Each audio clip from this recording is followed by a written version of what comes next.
Welcome to PCS education. আমি সুজিত দেবনাথ, তোমাদের প্রিয় সুজিত স্যার। আজকে ক্লাসে আমরা কি শিখছি?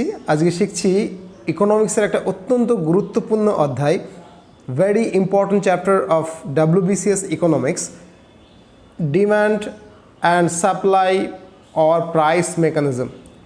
আমি যখন তোমাদেরকে problems of economy, 3 central problems of economy পড়িয়েছিলাম, তখন আমি তোমাদেরকে কথা দিয়েছিলাম যে ডিম্যান্ড সাপ্লাইয়ের যে মেকানিজম, যেটাকে প্রাইস মেকানিজম বলে, এবং যার ওপরে ডিপেন্ড করে ক্যাপিটালিস্ট বা ধনতান্ত্রিক রাষ্ট্র বা ধনতান্ত্রিক ইকোনমি তৈরি হয়, সেইটাকে আলাদা একটা ক্লাসে বলে দেবো। যদিও তোমরা যে বইগুলো পড়ো তাতে এটা আলাদা করে এত বড় করে কিছু নেই, কিন্তু আমি যেহেতু তোমাদেরকে শেখাচ্ছি, অতএব প্রথম দিন থেকে আমি কিন্তু তোমাদের একটু ডিটেলসে শেখাচ্ছি। অনেকের হয়তো হতে পারে যে স্যার এত তো আসবে না, কিন্তু যখন আমি তোমাদেরকে শেখাচ্ছি একটু গোড়া থেকেই শেখাই। দেখো, প্রথমে আমাদেরকে জানতে হবে যে হোয়াট ইজ ডিম্যান্ড। ডিম্যান্ড কি? ডিম্যান্ড কি বাংলায় এটাকে বলা হয় চাহিদা। কাকে বলে? খুব সোজা কথায় যদি তোমাকে বলতে হয়, তাহলে চাহিদা হলো কোনো দ্রব্য বা কোনো বস্তু বা কোনো কিছুকে পাওয়ার আকাঙ্ক্ষা। এখন এই যে আকাঙ্ক্ষা, যেটাকে আমি বলছি পাওয়ার আকাঙ্ক্ষা, এই পাওয়ার আকাঙ্ক্ষা যদি থাকে তাহলেই কি সেটা ডিম্যান্ড হলো? ধরো আমার খুব ভীষণ পাওয়ার আকাঙ্ক্ষা যে আকাশের চাঁদটা আমার হাতে আসবে। আমার খুব আকাঙ্ক্ষা, বোঝা গেল, যে আমি রয়্যাল বেঙ্গল টাইগারকে বাড়িতে কুকুরের মতো পুষবো। আমার খুব আকাঙ্ক্ষা, আমি একটা, বুঝতে পারছো, হার্লি ডেভিডসন গাড়িতে চড়বো। আমার খুব আকাঙ্ক্ষা, খুব ইচ্ছা, আমি ভারতবর্ষের প্রধানমন্ত্রী হব। তাহলে এই যে চাওয়া, এই চাওয়াটাকেই কি ডিম্যান্ড বলে? না, কোনো অবস্থাতেই ডিম্যান্ড বলে না। আসলে তোমার যেহেতু চাওয়ার কোনো সীমা নেই, ইউ অলওয়েজ নিড ফিল করো, সমস্ত কিছু পেতে আকাঙ্ক্ষা করো, সেই জন্য ডেফিনেশনস অফ ডেফিনেশন একটু তৈরি করে দিয়েছে ইকোনমিক্স। ইকোনমিক্স বলছে যে তোমার চাওয়াটা ডিম্যান্ড তখনই হবে যদি এই নিচের পয়েন্টগুলো তার সঙ্গে সম্পৃক্ত হয়। কি না, কোনো দ্রব্য পাওয়ার আকাঙ্ক্ষা তোমার থাকতে হবে, অর্থাৎ কোনো দ্রব্যকে তুমি পেতে আকাঙ্ক্ষা করছো, পেতে চাইছো। কিন্তু শুধু পেতে চাইলেই সেটা ডিম্যান্ড হবে না ইকোনমিক্সের ভাষায়। এটা যা দাম, এটা যা মূল্য, সেই দাম বা মূল্যটা দেওয়ার মতো তোমার যাতে প্রয়োজনীয় অর্থ তোমার কাছে রয়েছে। অর্থাৎ মনে করো তুমি একটা হার্লে ডেভিডসন কিনতে চাইছো, তার দাম 50 লাখ টাকা, তোমার 50 লাখ টাকা দেওয়ার ক্ষমতা আছে, তোমার কাছে সেই 50 লক্ষ টাকা আছে, তাহলে তোমার আকাঙ্ক্ষাও আছে, অর্থও আছে, তাহলে ডিমান্ড হতে যাচ্ছে। ওকে, কিন্তু যদি হার্লে ডেভিডসন কিনতে চাইছো 50 লক্ষ টাকা, অথচ তোমার 5 লক্ষ টাকা খরচ করারই ক্ষমতা নেই, তাহলে কিন্তু সেই অর্থ যেহেতু তোমার নেই, তাহলে সেটা ডেফিনেশন হবে না।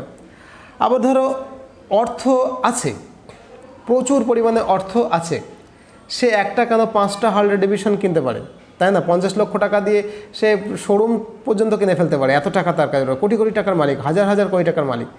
কিন্তু তার মানসিকতা নেই হার্লে ডেভিডসন কেনার, বা তার সামর্থ্য নেই হার্লে ডেভিডসন কেনার। অর্থাৎ তার মানসিকতা নেই, তার ইচ্ছে করেন দুধ ওটা কিনে কী হবে, বা তার সামর্থ্যও না থাকতে পারে যে দুধ অত টাকা খরচ করে আমি কী করব।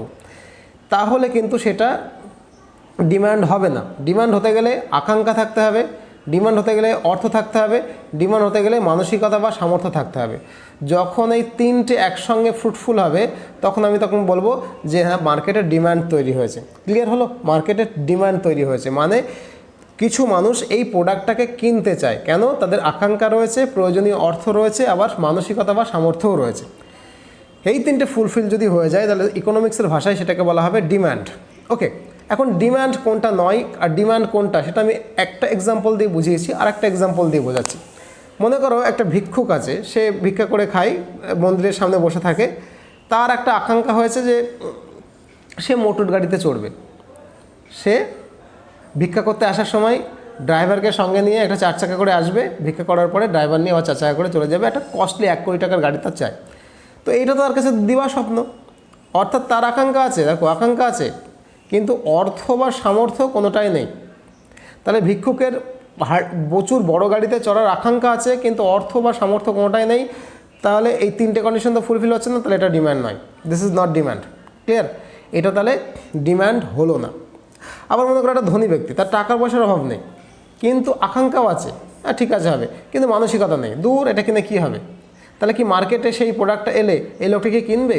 টাকা আছে কেনার, আকাঙ্ক্ষাও আছে, কিন্তু মানসিকতা নেই, দুধ একটা গাড়ির পেছনে এত টাকা খরচ করার কোনো মানে হয় না। ধনী ব্যক্তি তো, কৃপণ ব্যক্তি, তাহলে এটা কিন্তু ডিম্যান্ড নয়। কেন? তার মানসিকতাটা নেই। অর্থাৎ মালটা বাজারে এলেও এ কিন্তু কিনবে না। তাহলে যখন কিনবেই না, তখন তাহলে ডিমান্ড কী হলো? তার মানে ডিমান্ড হচ্ছে মার্কেটের সেই অবস্থা যেখানে কোনো মানুষ সেই বস্তুটাকে পাওয়ার আকাঙ্ক্ষা করবে, দ্রব্যটা পাওয়ার মতো প্রয়োজনীয় অর্থ থাকবে এবং অর্থ ব্যয় করার মতো সামর্থ্য বা মানসিকতা তার থাকবে, তখন মার্কেট যে সিচুয়েশন তৈরি করে সেই সিচুয়েশনটাকে বলা হয় ডিম্যান্ড। ওকে, এখন সাধারণভাবে আমি একটা জিনিস বোঝার চেষ্টা করি যে যদি ভালো করে বোঝো যে কোনো মার্কেটের দাম যদি বৃদ্ধি পায়, মনে করো কোনো একটা কিছুর প্রাইস বৃদ্ধি পেল, মোটরসাইকেলের প্রাইস বৃদ্ধি পেল, তাহলে 50,000 টাকার মোটরসাইকেল যদি 70,000 টাকা হয়ে যায়, দাম যদি আমার বৃদ্ধি পায়, তাহলে আমার চাহিদা কী হবে? কমবে, তাই নাকি? কোনো বস্তুর দাম বেড়ে গেলে তার চাহিদা কমবে। মনে করো সাপোজ তোমার বাড়িতে 10 কেজি আলু লাগে মাসে, তো তুমি মাসে 10 কেজি আলু কেনো, কিন্তু আলুর দাম যখন 10 টাকা ছিল তখন 10 কেজি কেনো, এখন আলুর দাম 50 টাকা হয়ে গেছে, তুমি কী কিনবে? তুমি কিনবে আলু 10 কেজি আর কিনতে পারছো না, তখন তুমি আলু 6 কেজি কিনবে। আর গিন্নিকে সে কী বলে দেবে, মাকে বা বাড়িতে বউকে, যে এইবার 6 কেজির মধ্যেই মাসটা চালাও, তার বদলে তুমি কুমড়ো দাও, তাই তো, লাউ দাও, যেগুলো সস্তা সেগুলো দাও। অর্থাৎ আলুর দাম যেহেতু আমার 10 টাকা থেকে 40 টাকা হয়ে গেছে, আলু কেনাটাও কিন্তু আমার 10 কেজি থেকে 4 কেজি হয়ে যাবে, কি 6 কেজি হয়ে যাবে। কেন? ডিমান্ড যদি, দাম যদি বাড়ে তাহলে চাহিদা কী হবে? চাহিদা কমবে। দাম যদি বাড়ে চাহিদা কমবে। ক্লিয়ার হলো? আবার যদি মনে করো আম, এখন আম 40 টাকা 50 টাকা কেজি, এই আমটা যদি 5 টাকা হতো তাহলে কী হতো? সবাই কিন্তু প্রচুর, কিন্তু আরে 5 টাকা কেজি আম, আরে কিছু না হোক অন্তত আমসত্ত্ব দিতে পারবো, আমসত্ত্ব দেওয়ার জন্যও অন্তত হলেও চাহিদা বাড়ত। তাহলে বস্তুর দাম যদি কমে তাহলে বস্তুর চাহিদা বেড়ে যায়।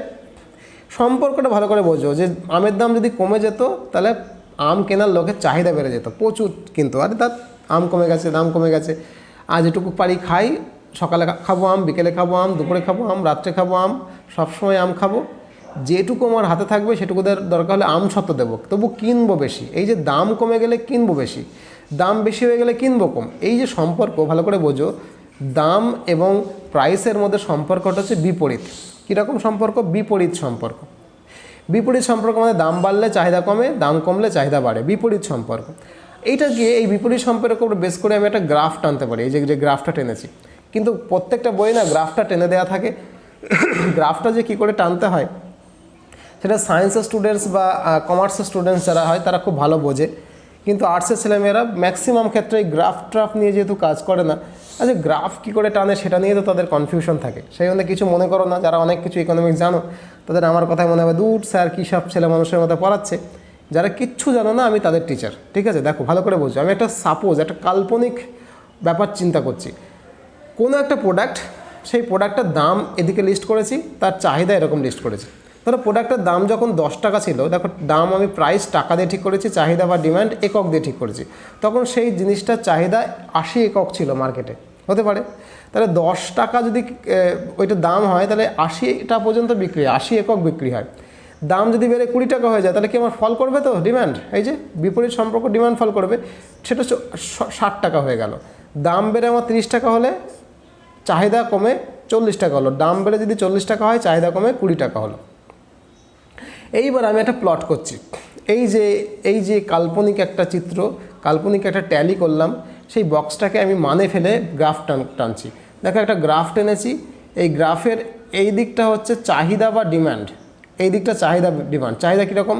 10 একক চাহিদা, 20 একক চাহিদা, 30 একক চাহিদা, 40 একক চাহিদা, 50 একক চাহিদা, 60 একক চাহিদা, 70 একক চাহিদা, 80 একক চাহিদা, 90 একক চাহিদা, 100 একক চাহিদা।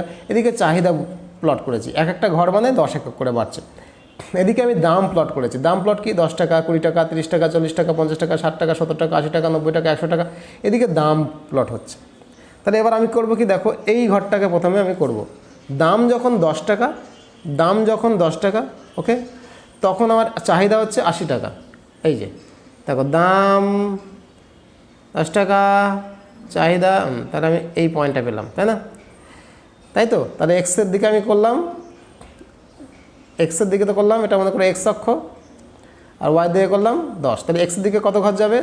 80 ঘর। আর ওয়াই দিকে কত যাবে? 10 ঘর। তাহলে আমি পয়েন্ট কোনটা পেলাম? এই পয়েন্টটা পেলাম।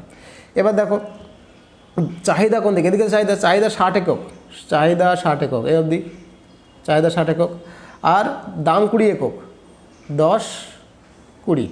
তাহলে আমি এই পয়েন্টটা পেলাম, তাই তো? এই পয়েন্টটা পেলাম কি না?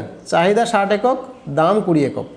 এবার মনে করো চাহিদা 40 একক, চাহিদা 40 একক, দাম কত? দাম 30 একক, তাহলে চাহিদা 40 একক, 1 2 3 30 একক, তাহলে আমি এই পয়েন্টটা পেলাম। ওকে, এবার চাহিদা হচ্ছে আমার 20 একক, চাহিদা 20 একক, এই তো চাহিদা 20 একক, এটা বসাচ্ছি। চাহিদা 20 একক, আমার দাম কত? 40 একক, তাহলে 1 10 20 30 40, তাহলে আমি পেলাম কোনটা? এটা পেলাম। ঠিক আছে, এটা পেলাম। দেখো বোঝা গেল কিনা, পরিষ্কার করে বোঝা গেল কিনা? তাহলে আমার এই যে 4টে পয়েন্ট পেলাম, এ বি সি ডি, মনে করো এই 4টে পয়েন্ট পেলাম। ওকে, এ বি সি ডি, দেখো এটা জুড়ে দিলাম। এই যে জুড়ে দিলাম, এই কার্ভটা তাহলে কিসের সঙ্গে প্লট হলো? দামের সঙ্গে ডিমান্ডের। এই কার্ভটাকে আমরা বলি ডিমান্ড কার্ভ। এই কার্ভটাকে আমরা বলি ডিমান্ড কার্ভ। ডিমান্ড কার্ভটা কেমন হলো? দেখো ব্যস্তানুপাতিক, দাম বাড়লে চাহিদা কমে যাচ্ছে, তাই তো? দাম যত বাড়ছে চাহিদা কমে যাচ্ছে, দাম কমলে চাহিদা বেড়ে যাচ্ছে। এই যে গ্রাফটা পেলাম, এই গ্রাফটাকে বলা হয় বিপরীত গ্রাফ বা ডিমান্ড কার্ভ। কার? দামের সঙ্গে চাহিদার যে প্লটিংটা, সেই প্লটিংটা সবসময় মনে রাখবে এরকম হবে। ক্লিয়ার? পরের ক্লাসে হয়তো আমি আরও একটু দেখাবো। এবার চলো ডিমান্ড বোঝা গেলে, এবার চলো সাপ্লাই বুঝি। What is supply? সাপ্লাইয়ের বাংলা হচ্ছে যোগান। তোমাদের হয়তো অনেকের মনে হতে পারে যে স্যার সাপ্লাই আপনি ইংরেজিতে বলছেন, তাহলে বাংলা কী হবে? বাংলা হবে যোগান। যোগান মানে কি? যোগান মানে হচ্ছে অদ্ভুত ব্যাপার, তুমি যেটুকু যোগাবে, কোথায় যোগাবে? মার্কেটে। আমরা একটা সহজ ডেফিনেশন বলবো, বিক্রি করার উদ্দেশ্যে সঞ্চয় করে রাখাকেই যোগান বলে। তাহলে আমি যা কিছু সঞ্চয় করে রাখি, মনে করো আমার কাছে 5 টন চাল আছে, ধরো 5 টন চাল আছে, আমি একটা কৃষি একটা পরিবারের কাছে 5 টন চাল আছে, তাহলে এই 5 টনকে আমি বলবো মজুদ। মজুদকে ইংরেজিতে বলে স্টক। মজুদকে ইংরেজিতে বলে স্টক। তাহলে আমার 5 টন চালের যে স্টক আছে, সেই 5 টন কি বিক্রির জন্য? না, আমি বলেছি আমার 1 টন হচ্ছে খাওয়ার জন্য। তাহলে 1 টন খাওয়ার জন্য মানে এটি কিন্তু সাপ্লাই নয়। সাপ্লাই হবে কি? বিক্রি করার উদ্দেশ্যে যেটুকু মজুদ করা রয়েছে। বিক্রি করার উদ্দেশ্যে তাহলে কতটুকু মজুদ করা রয়েছে? 4 টন। তাহলে এই 4 টন বিক্রি করার জন্য মজুদ করা রয়েছে, তাহলে এটা হচ্ছে সাপ্লাই। তাহলে এখানে 5 টনটা হচ্ছে স্টক, 4 টন হচ্ছে সাপ্লাই। ক্লিয়ার হলো কি হলো না? অর্থাৎ যেটা দরকার মতো বাজারে পাঠানো হবে, যদি বাজার ডিমান্ড করে, বাজারে চাহিদা হয়, দাম টাম বাড়ে, তখন আমি মালটাকে মার্কেটে পাঠাবো। যেটা দরকার মতো বাজারে পাঠানো হবে তাকেই আমার কি বলা হয়? সাপ্লাই বলে বা যোগান বলে। পরিষ্কার হলো? তাহলে এই যে সাপ্লাই বা যোগান, এটাকে আমরা একটুখানি কাল্পনিক কতগুলো চিত্র ধরতে পারি। ধরো তুমি স্টক ব্যবসা করো। স্টক ব্যবসা মানে, ধরো স্টক ব্যবসা মানে তুমি কি বলছো? ভুসি মালের ব্যবসা করো, রাখি মালের ব্যবসা করো। জানো তো অনেকে শীত যখন ধনে জিরে হলুদ চাল ডাল পাট ওঠে, তখন করে কি? যখন উঠছে কৃষকের কাছে, তখন তো একটু দাম কম থাকে, সস্তা থাকে, তখন তারা সস্তা দামে সেগুলোকে কিনে নেয়। কিনে দিয়ে করে কি? গুদামে রেখে দেয়, মজুদ করে। ওকে, এইবার যখন মার্কেটে দাম বাড়ে, তখন কি? আস্তে আস্তে সেই মালটাকে মার্কেটে পাঠিয়ে দেয়, তাই তো?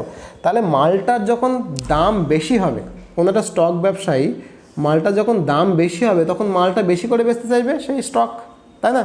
যে ভুসি মালের ব্যবসা করে, বাজারে এখন মালের দামটা বেশি চড়ে গেছে, তাহলে কি আবার এখন বেশি করে বেচতে চাইবে। অর্থাৎ মালের দাম বাড়লে তখন সে মার্কেটে তার যোগানটাকে পাঠাবে, অর্থাৎ তখন মাল বেশি বেচতে চাইবে। কি হলো? দাম যদি বাড়ে তাহলে যোগান আমার বৃদ্ধি পাবে। প্রাইস যদি হাইক হয় তাহলে সাপ্লাই আমার হাইক হবে, কারণ আমি মজুদদার। আমার উদ্দেশ্য কি? Capitalistic country. ক্যাপিটালিস্ট কান্ট্রি মানে কি? লাভ বেশি করতে হবে, প্রফিট ম্যাক্সিমাম করতে হবে। তাহলে আমার তো ভাই প্রফিট চাই। এখন বাজারে দাম পাচ্ছি, অথবা আমি মার্কেটে সেটাকে যোগান দেবো। ক্লিয়ার হলো কি হলো না? এখন বাজারে যদি মালটার দাম কমে যায়, তখন আমি মাল কম পাঠাবো, যখন বেশি হবে তখন আমি বেচবো। তাহলে প্রাইস ফল করলে আবার সাপ্লাই ফল করে। তা দেখো, দাম বেশি হলে যোগান বাড়ে, দাম কমে গেলে যোগান কমে যায়। এই যে দাম বেড়ে গেলে যোগান বেড়ে যায়, দাম কমে গেলে যোগান কমে যায়, সম্পর্কটা দেখো প্রাইস এবং সাপ্লাইয়ের সম্পর্কের সমানুপাতিক। এটা বাড়লে ওটাও বাড়ে, এটা কমলে ওটাও কমে। তাহলে দাম এবং যোগান প্রাইস এবং সাপ্লাইয়ের যে রিলেশন, সেটা কী হচ্ছে? আমার সমানুপাতিক। কীরকম হচ্ছে? সমানুপাতিক। তাহলে আমার কী হচ্ছে? প্রাইস আর সাপ্লাই কী হচ্ছে? সমানুপাতিক সম্পর্ক হচ্ছে। পরিষ্কার বোঝা গেল? সমানুপাতিক সম্পর্ক হচ্ছে। এখন এই সমানুপাতিক সম্পর্কটাকে আমি একটা প্লট করছি। অনেকেই আগের ক্লাসেও বললাম, একটু আগে যে অনেক আর্টসের স্টুডেন্ট প্লট করতে পারোই না, ভাবোই নি কখনো, মাধ্যমিকে যদি পড়ানো হয়েছিল। দেখো আমি প্লট করছি কি, আমি বলছিলাম যে যেহেতু দামের সঙ্গে যোগানের সম্পর্ক সরল, দাম যখন 10 টাকা ছিল, দেখো দাম যখন 10 টাকা ছিল তখন মনে করো চাহিদা আমার, আমি যোগান করেছি 20 ইউনিট, 20 বস্তা মাল পাঠিয়েছি 10 টাকা করে বস্তা। বস্তা পিছু দাম যখন 20 টাকা হয়ে গেল তখন আমি কি বেশি পাঠাবো, মনে করো 40 পাঠালাম। বস্তাপতি দাম যখন 30 টাকা হয় তাহলে আরও বেশি পাঠাবো, মনে করো 60 পাঠালাম। এটা কিন্তু কাল্পনিক চার্ট, মানে আমাকে কেউ বলে দেয় না, আমি তোমাদের বোঝানোর জন্য কল্পনা করে চার্ট করছি। দাম যখন 40 একক হয়ে গেল, মানে ম্যাক্সিমাম হলো, তখন আমি আরও বেশি পাঠাবো, 80 একক পাঠাবো। তাই দাম যখন কম তখন আমি কম পাঠাচ্ছি, দাম যখন বাড়ছি তখন আমি বেশি পাঠাচ্ছি, সাপ্লাই বাড়িয়ে দিচ্ছি। তাহলে এই যে প্লট, তাহলে ভালো করে দেখো, আমি প্রথমটাকে আমি আঁকবো, তাহলে কি এখানে যোগান 20 আর দাম 10, তাহলে যোগান 20, যোগান কোন দিকে, আমি এই দিকে প্লট করেছি যোগান, এদিকে প্লট করেছি যোগান বা সাপ্লাই, এদিকে প্লট করেছি দাম বা প্রাইস। তাহলে আমার প্লট করতে হবে 20 10, তাই তো? তাহলে যোগান কোন দিকে, এদিকটায় 10 20, ওকে, এটা হচ্ছে 20, ওকে। এই 20 আর উপরের দিকে কত, তাহলে দাম কত 10, তাহলে 20 চাহিদা 10 আমার দাম, 20 সাপ্লাই আর 20 হচ্ছে সাপ্লাই আর 10 হচ্ছে চাহিদা, তাহলে 20 আর এদিকে 10, তাহলে আমি এই পয়েন্টটা পেলাম, তাই তো? এবার পরের পয়েন্টটা ধরি, 20 আর 40, তাহলে 40 আমার দাম, দাম কত 20 আর সাপ্লাই হচ্ছে 40, তাহলে সাপ্লাইটা আগে ধরি, 10 20 30 40 আর দাম হচ্ছে 20, 10 20, তাহলে এটা পেলাম। এবার বলছে যোগান হচ্ছে 60 আর দাম তখন 30, যোগান 60 দাম তখন 30, 10 20 30, তাহলে এটা পেলাম। এবার বলছে যোগান যখন 80, দেখো 80 তখন দাম 40, তাহলে 80 হলো 10 20 30 40, তাহলে আমি এই পয়েন্টটা পেলাম। তাহলে দেখো আমি 4টে পয়েন্ট পেলাম, ওকে, এ বি সি ডি, ধরো 4টে পয়েন্ট পেলাম, তাহলে এই 1টা পয়েন্ট 2টো পয়েন্ট 3টে পয়েন্ট 4টে পয়েন্ট, তাহলে আমি যদি রেখাটাকে টানি তাহলে কীরকম রেখা হবে, এরম রেখা হবে না? এই রেখাটাকে বলা হয় সাপ্লাই কার্ভ। কি বলা হয়? সাপ্লাই কার্ভ, ঠিক আছে। সাপ্লাই কার্ভ বলছে মার্কেটে যখন দাম হেভি হবে তখন মজুতদাররা যারা সাপ্লাই করে তারা বেশি বেশি করে সাপ্লাই করতে চাইবে। তাহলে আমরা এটাকে একটু পাশাপাশি করে নিই। তাহলে এদিকে মনে করো কোয়ান্টিটি অফ সাপ্লাই, এদিকে যদি প্রাইস হয় তাহলে আমার বুঝতেই পারছো সাপ্লাই কার্ভটা কীরকম হবে, সাপ্লাই কার্ভটা এরকম হবে, এটা হচ্ছে সাপ্লাই কার্ভ। আর ডিমান্ড কার্ভটা কীরকম হবে, তুমি পড়েছো, ডিমান্ড কার্ভটা এরকম হবে, এদিকে কোয়ান্টিটি অফ ডিমান্ড, এদিকে প্রাইস, তো এদিকে প্রাইস, এদিকে কোয়ান্টিটি অফ সাপ্লাই, কার্ভ এরকম হবে, কোয়ান্টিটি অফ ডিমান্ড এদিকে, প্রাইস এদিকে, তাহলে আমার ডিমান্ড এদিকে হবে, ওকে। তাহলে একটু কিন্তু মনে করার চেষ্টা করো, দেখো এটা ডিমান্ড, দেখো এটা ডিমান্ড, সাপ্লাই কার্ভ, দেখো সাপ্লাই কার্ভ এরকম মনে পড়ছে, সাপ্লাই কার্ভ তোমাদেরকে একে দেখিয়েছি, ডিমান্ড কার্ভটা দেখো একে দেখিয়েছি, ডিমান্ড কার্ভটা একে দেখিয়েছি, এটা আমার ডিমান্ড কার্ভ, দেখো দেখো ডিমান্ড কার্ভ, ঠিক আছে। এখন এই ডিমান্ড কার্ভ আর সাপ্লাই কার্ভ যদি তুমি একসঙ্গে প্লট করো, এদিকে তুমি প্রাইস লিখেছো, এদিকে তুমি প্রাইস দিয়েছো, এদিকে তুমি প্রাইস দিয়েছো, এদিকে তুমি করেছো কি কোয়ান্টিটি অফ ডিমান্ড আর সাপ্লাই দিয়েছো, তাহলে এদিকে যদি প্রাইস আঁকো, এদিকে যদি quantity of demand and supply আঁকো, তাহলে আমার দেখো সাপ্লাই রেখাটা এরকম হবে আর ডিমান্ড রেখাটা এরকম হবে। কোনো একটা বিন্দুতে গিয়ে এই ডিমান্ড কার্ভ এবং সাপ্লাই কার্ভটা ছেদ করছে, ধরে নিই সেটা হচ্ছে ই। এই ইকে বলা হয় ইকুইলিব্রিয়াম পয়েন্ট। ইকুইলিব্রিয়াম পয়েন্ট মানে কি?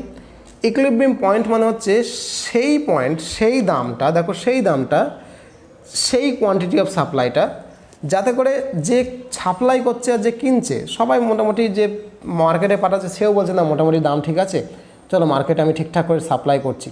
আবার যারা কিনছে তারাও দেখছে না মোটামুটি আমার দাম ঠিকই আছে, আলুর দাম 10 টাকাই আছে, তাহলে আমি ঠিকঠাকই কিনছি। আবার মনে করো ক্রেতা মনে করছে সন্তুষ্ট যে না ঠিক দাম আছে, বিক্রেতা মনে করছে না সন্তুষ্ট, আমরা ঠিকঠাক লাভ করছি। এইটা একটা ইকুইলিব্রিয়াম বা সাম্য অবস্থা, এটা সাম্য অবস্থা। মার্কেট যখন ইকুইলিব্রিয়ামে থাকে, না দাম বেশি হয় না কম হয়, যার যেটুকু দাম তার দাম সেটুকুই রয়েছে। ক্রেতা প্রভাবিত হচ্ছে যে না ঠিক আছে, বিক্রেতা প্রভাবিত হচ্ছে না লাভ হচ্ছে, যে মাঝখান থেকে ফল বিক্রি করছে সেও মনে করছে না সব ঠিকঠাক আছে লাভ হচ্ছে, তখন আমরা তাকে ইকুইলিব্রিয়াম পয়েন্ট বলি। দেখো ইকুইলিব্রিয়াম পয়েন্ট সেক্ষেত্রে আমার আমার প্রাইসটা কত হচ্ছে, দেখো প্রাইস হচ্ছে এখানে, এদিকে যেহেতু প্রাইস প্লট করেছি, তাহলে ওপিটা হচ্ছে, ওপি যেটা, ওপিটাকে বলি আমরা ইকুইলিব্রিয়াম প্রাইস। ওপি বার এটাকে আমরা বলি ইকুইলিব্রিয়াম প্রাইস। ইকুইলিব্রিয়াম প্রাইস মানে এই দামে সবাই কিনতে রাজি হচ্ছে, আর ও কিউটাকে বলে হচ্ছে ও কিউ বার, এটা মাথায় একটা দাগ দিয়ে দেওয়া মানে বার, ইকুইলিব্রিয়াম সাপ্লাই অর ডিমান্ড। মানে কিউ বারটা যদি এদিকে সাপ্লাইয়ের সময় তুমি সাপ্লাই হবে, আর ডিমান্ডের সময় ডিমান্ড হবে, quantity of demand and supply এদিকে আমি প্লট করেছি। তাহলে ও কিউটা হচ্ছে equilibrium of supply or demand. তার মানে হচ্ছে যেহেতু সাপ্লাই কার্ভ এবং ডিমান্ড কার্ভ যেখানে গিয়ে ছেদ করছে, সেই ইটাকে আমরা বলবো ইকুইলিব্রিয়াম পয়েন্ট বা সাম্য অবস্থা।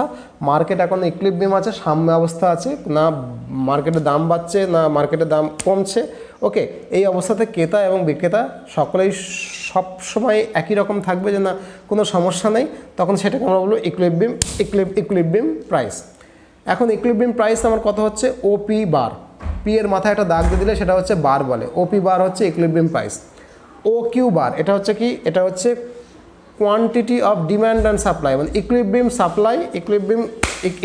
Supply or equilibrium demand. Clear? পরিষ্কার করে বোঝো। এবার আমি এটাকে আরেকটু বড় করে এঁকেছি, এদিকে প্রাইস এঁকেছি, এদিকে মনে করো সাপ্লাই আর কোয়ান্টিটি আর ডিমান্ড সাপ্লাই এঁকেছি। তো আমার এদিকে সাপ্লাই কার্ভ, এটা হচ্ছে ডিমান্ড কার্ভ, তাই তো? এটা সাপ্লাই কার্ভ, দেখো S dash supply curve, D dash demand curve. এবার এইটা আমার ছেদ করেছে ই বিন্দুতে, তাহলে আমার ওপি এই ওপিটা হচ্ছে কি বলো, ওপিটা হচ্ছে পরিষ্কার করে বলো, আমার ইকুইলিব্রিয়াম প্রাইস, যে দামে মাল কাস্টমাররা কিনতে চায়, কোনো অসুবিধা হয় না। আর ও কিউ বারটা কি, ও কিউ বারটা ইকুইলিব্রিয়াম সাপ্লাই আর ইকুইলিব্রিয়াম ডিমান্ড, যে দামে বা যে দাম যেরকম হলে সাপ্লাইটা মোটামুটি ঠিক থাকে, স্টেবল থাকে, বা ডিমান্ডটা মার্কেটে স্টেবল থাকে, সেইটাকে হচ্ছে ও কিউ। ই হচ্ছে ইকুইলিব্রিয়াম পয়েন্ট। এখন আমি মনে করো মার্কেটে আমি কি করব, ভালো করে বোঝো। মার্কেটে আমি কি করব, মার্কেটে কোনো একটা জিনিসের দাম এইটা ব্যালেন্স অবস্থা ছিল, সেটা বেড়ে গিয়ে ও পি বার থেকে ও পি ওয়ান হয়ে গেল, মানে কি দাম আমার কি হলো, দাম ও থেকে পি ওয়ান ছিল, পি বার ছিল, সেখানে ও থেকে পি ওয়ান হয়ে গেল। তাহলে আমার দাম বাড়লো, যেই না দাম বাড়বে, তাই তো? ভালো করে দেখো, দাম যেই না বাড়বে তখন কি হবে, আমার যেই না দাম বাড়লো, আমার চাহিদা কি করবে, চাহিদা ফল করবে। তাই দাম বাড়লে চাহিদা, সরি যেই না আমার দাম বাড়লো, তাহলে আমার সাপ্লাই কী হবে, দেখো সাপ্লাই কতখানি হবে, সাপ্লাই এই এতখানি হবে, তাই তো? এই এতখানি সাপ্লাই হবে। কিন্তু পি ওয়ানের ডিমান্ড কত, এইটুকু ডিমান্ড, তাই না? এইটুকু আমার ডিমান্ড। পরিষ্কার বুঝেছো তো? তাহলে এইটুকু যে আমার ডিমান্ড, তাহলে আমার কী হচ্ছে, দেখো এইখানটাতে কী হচ্ছে, এইটুকু এ বি পোর্শন হচ্ছে এক্সেস সাপ্লাই হয়ে যাচ্ছে। ভালো করে খেয়াল করে দেখো, দাম তোমার বেড়ে গেছে, দাম মানে পি বারে ছিল, দাম তোমার পি ওয়ান হয়ে গেছে, দাম বেড়ে গেছে। দাম বেড়ে গেলে তোমার ডিমান্ড কত, দাম বেড়ে গেলে আবার সাপ্লাই কতটুকু, দেখো এখান থেকে সাপ্লাই এই অবধি, দাম বেড়ে গেলে সাপ্লাই বাড়িয়ে দেবে, মজুতদাররা প্রচুর পরিমাণে সাপ্লাই করবে। কিন্তু দাম বেড়ে গেলে ডিমান্ড তো কমে যাবে। দেখো দাম বেড়ে গেলে ডিমান্ড হচ্ছে এইটুকু পি ওয়ান এ, তাহলে পি ওয়ান এ হচ্ছে এইটুকু মার্কেটের ডিমান্ড, কিন্তু সাপ্লাই কতটুকু করেছো, এখান থেকে এই অবধি, এই যে সাপ্লাই, এটা supply curve, P one B অবধি সাপ্লাই করেছো। তাহলে এই যে এক্সট্রাটুকু তোমার বিক্রি হবে, এইটুকু তোমার কাছে আছে, এইটাকে বলা হয় এক্সেস সাপ্লাই। বুঝতে পারলে? এক্সেস সাপ্লাই, কিন্তু কিনছে কম, ডিমান্ড কম, তখন কি হবে, দাম কিন্তু ফল করতে শুরু করবে, দাম ফল করতে শুরু করলে কোথায় নামবে, তখন দেখো এক্সেস সাপ্লাই হয়ে যাচ্ছে, মার্কেটে বেশি মাল যাচ্ছে কিন্তু কিনছে কম, তাহলে আর সাপ্লাইটা একটু কমে যাবে, তাই না? সাপ্লাই কমে গেলে মার্কেটে আবার জিনিসের অ্যাভেলেবিলিটি কমে যাবে, তখন কিন্তু দাম ফল করবে, ফল করতে কোথায় আসবে, আবার ইকুইলিব্রিয়ামে আসবে, যেখানে সে ক্রেতাও সন্তুষ্ট, বিক্রেতাও সন্তুষ্ট। পরিষ্কার বোঝা গেল কথাটা? তাহলে আবার সে ক্রেতা এবং বিক্রেতা এক জায়গায় চলে আসবে, ইকুইলিব্রিয়াম পয়েন্টে চলে আসবে। এইটাকে বলা হয় এক্সেস সাপ্লাই থিওরি। মানে বুঝেছো, যখন আমার মার্কেটে সাপ্লাই এক্সেস হয়ে যাচ্ছে, সাপ্লাই এক্সেস হয়ে গেলে, যদি সাপ্লাই এক্সেস হয়ে যায়, তাহলে স্বর্গরাজ্য কাদের বলো, এক্সেস সাপ্লাই, মানে যারা বিক্রি করছে তাদের তো স্বর্গরাজ্য নয়। এক্সেস সাপ্লাই মানে দাম কম, তখন বায়ার্সদের স্বর্গরাজ্য, আরে মার্কেটে প্রচুর জিনিসপত্র কেনার লোক নেই, তখন সেইটা হচ্ছে কাদের পক্ষে যাবে? বায়ার্সদের পক্ষে যাবে, বায়ার্সদের পক্ষে যাবে। এটাকে বলা হয় বায়ার্স মার্কেট। বায়ার্স মার্কেট যখন এক্সেস সাপ্লাই থাকবে তখন সেই মার্কেটটাকে বলা হবে বায়ার্স মার্কেট, মানে যারা কিনবে, ক্রেতাদের মার্কেট, তাদের সুযোগ সুবিধা আছে, তারা খুব হ্যাপি, তখন সেটাকে বায়ার্স মার্কেট বলবে। এবার মনে করো ইকুইলিব্রিয়াম পয়েন্ট থেকে কোনো বস্তুর দাম কমে গেল, ছিল P1-তে, দাম মনে করো P2-তে চলে এলো, তাহলে এই যে P2-তে দাম চলে এলো তার মানে কি দাম P বার ছিল, এখন দাম হয়ে গেল OP2, মানে দাম কমে গেছে। তাই দাম কমে গেলে ভালো করে খেয়াল করে দেখো, দাম কমে গেলে আমার কী হবে? ডিমান্ড বাড়বে, তাই তো? তাহলে এই P2-তে ডিমান্ড কতটুকু? দেখো P2D, এটা ডিমান্ড কার্ভ, তাহলে এটা হচ্ছে ডিমান্ড। কিন্তু ভালো করে দেখো তখন আমার সাপ্লাই কতটুকু থাকবে? দাম কমে গেছে মানে মার্কেটে জিনিসপত্র আমি পাঠাবো না, তখন সাপ্লাই হচ্ছে এইটুকু, সাপ্লাই হচ্ছে এইটুকু হচ্ছে সাপ্লাই। দেখো এইটুকু সাপ্লাই হবে, কিন্তু ডিমান্ড এতটুকু। তাহলে সাপ্লাই যদি কমে যায়, সাপ্লাই যদি কমে যায়, এবার বুঝতে পারছো তখন আমার মার্কেটে আমার দাম কমে গেছে, জিনিসের দাম কমে গেছে, P-বার থেকে P2-তে চলে এসেছে। P-বার থেকে P2-তে চলে আসার জন্য একটা মাছি আমাকে এত ডিস্টার্ব করছে, বুঝেছো তো? এ বলছে ক্লাস করাতে দেবে না তোমাদের, ঠিক আছে? ও ঘুরেই যাচ্ছে। দাম মনে করো P-বার থেকে P2-তে নেমে এসেছে, তার মানে জিনিসের দাম কমে গেছে। জিনিসের দাম কমে গেলে, তাই তো, অটোমেটিক্যালি সাপ্লাই কমে যাবে, তাহলে আমার সাপ্লাই এইটুকু, কিন্তু ডিমান্ড কতটুকু? দেখো এতটুকু। এই যে সিডি পরিমাণটা হচ্ছে, দেখো, তাহলে আমার সাপ্লাই আছে এইটুকু, ডিমান্ড আছে এইটুকু, তার মানে আমার কী দরকার? আমার দরকার এই সিডিটাকে বলা হচ্ছে এক্সেস ডিমান্ড। এই সিডিটাকে বলা হচ্ছে এক্সেস ডিমান্ড মানে বুঝতেছো কথাটা? এবার ডিমান্ড এক্সেস হয়ে যাচ্ছে, ডিমান্ড এক্সেস হলেই কী হবে? আমার দাম বাড়বে, তখন কী হবে? অটোমেটিক্যালি মার্কেটে দাম বাড়বে, আর দাম বাড়লে অটোমেটিক্যালি আবার সাপ্লাইটা বাড়বে, বেড়ে কোথায় পৌঁছবে? P2 থেকে আবার P' পৌঁছবে, আবার ইকুইলিব্রিয়ামে পৌঁছবে। পরিষ্কার হলো? তাহলে এই যে এক্সেস সাপ্লাই হয়ে গেলে বায়ার্সদের মার্কেট হয়, এক্সেস ডিমান্ড হয়ে গেলে তখন কী হবে? যারা মাল বেচছে, প্রডিউসার্স, তাদের মার্কেট, তাই না? আমার কাছে মাল আছে, আমি বেচবো বেশি, তখন সে প্রডিউসার্স মার্কেট হয়ে যায়। তাহলে এই যে এক্সেস ডিমান্ডের সময় প্রডিউসার্স মার্কেট, এক্সেস সাপ্লাইয়ের সময় বায়ার্স মার্কেট, এই দুটো থেকে কিন্তু পরীক্ষায় কোশ্চেন আসে, ঠিক আছে? আর ইকুইলিব্রিয়াম মার্কেট মানে তোমাকে বলে দিয়েছি, এই যে এক্সেস সাপ্লাই হয়ে গেলে দাম কমে যায়, আবার এক্সেস ডিমান্ড হয়ে গেলে দাম বেড়ে যায়, বেড়ে গিয়ে সবসময় দেখো তুমি যদি দাম বাড়িয়ে দাও, কমিয়ে ও P' নিয়ে যাস, P-বারে নিয়ে আসছে, দাম যদি কমিয়ে দাও আবার বাড়িয়ে P-বারে নিয়ে যাচ্ছে। এই যে অটোমেটিক্যালি হচ্ছে, কোনো কিছু কাউকে নিয়ন্ত্রণ করতে হচ্ছে না, এটাকে স্মিথ বলেছেন operation of invisible hand. Operation of invisible hand মানে মার্কেটের একটা ইনভিজিবল হ্যান্ড আছে, সে অপারেশন করে দামটাকে সবসময় ইকুইলিব্রিয়ামে রাখার চেষ্টা করে। এই মেথডটাকে বলা হয় price mechanism is an automatic mechanism. Price mechanism এটা ইজ অ্যান অটোমেটিক মেকানিজম, মানে দেখো অটোমেটিকভাবে কাজ করছে। অ্যান্ড দেয়ার ইজ, যে এই জন্য যেহেতু সব কিছু অটোমেটিক্যালি হচ্ছে, সেই জন্য ক্যাপিটালিস্টিক কান্ট্রি, যারা ক্যাপিটালিস্ট কান্ট্রি, তারা বলতো there is no need of plan, কোনো প্ল্যান দরকার নেই, মার্কেটের হাতে ছেড়ে দাও, মার্কেট অবশ্যই মেকানিজম যেটা তৈরি করবে, প্রাইস মেকানিজম, তার অনুযায়ী দামটা কখনো বাড়ানোর দরকার হলে বাড়িয়ে নেবে, কমানোর দরকার হলে কমিয়ে নেবে, অর্থাৎ তোমাকে এক্সট্রা কোনো প্ল্যানিং করতে হবে না। সেই জন্য capitalist country there is no need of plan, এটা এরকম ভাবতো। স্মিথও কিন্তু ক্যাপিটালিস্টিক ইকোনমির পক্ষেই ছিল। তাহলে আমি তিনটে জিনিস জানলাম, একটা হচ্ছে ইকুইলিব্রিয়াম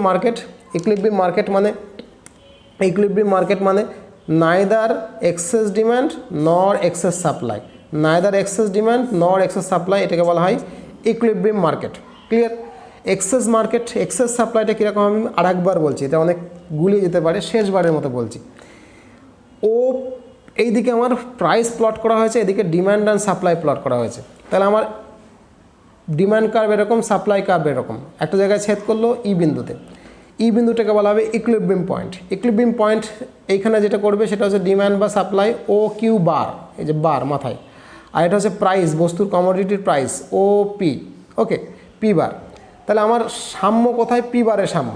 এই P-বার দাম, কোনো একটা কমোডিটি, দাম যা খুশি হোক, তার দাম যদি P-বার হয় তাহলে সেটা সাম্য, ইকুইলিব্রিয়াম। যদি কোনো কারণে মার্কেটে প্রাইস বেড়ে যায়, প্রাইস P1-কে OP' থেকে OP' থেকে OP1 হয়ে গেল, মানে কি প্রাইস বেড়ে গেল, প্রাইস বাড়লো।